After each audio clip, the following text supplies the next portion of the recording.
1960 was an election year, and Vice President Richard Nixon was eager for a chance to lead the country. And the chair declares, therefore, that Vice President Richard M. Nixon has been unanimously nominated to be the candidate of the Republican Party for the office of President of the United States.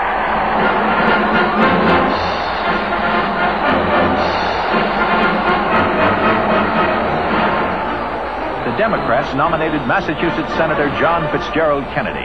His assets were also his liabilities. He was young, he was rich, and he was Catholic.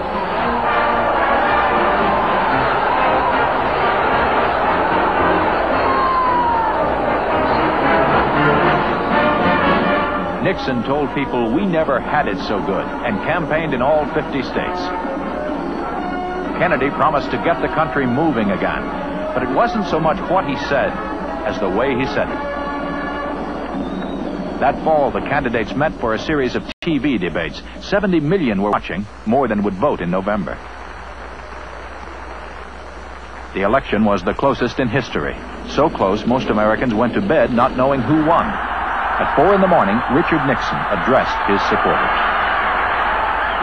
I want Senator Kennedy to know, and I want all of you to know, that certainly if this trend does continue, and he does become our next president, that he will have my wholehearted support. To all Americans, I say that the next 4 years are going to be difficult and challenging years for us all. The election may have been a close one, but I think that there is general agreement by all of our citizens that a supreme national effort will be needed in the years ahead to move this country safely through the 1960s. Next January, Dwight David Eisenhower, the oldest man to hold the presidency, turned over his office to the youngest man ever elected, and the first president born in the 20th century.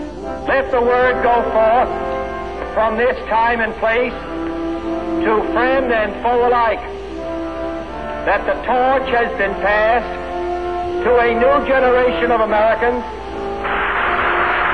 And so, my fellow Americans, ask not what your country can do for you, ask what you can do for your country.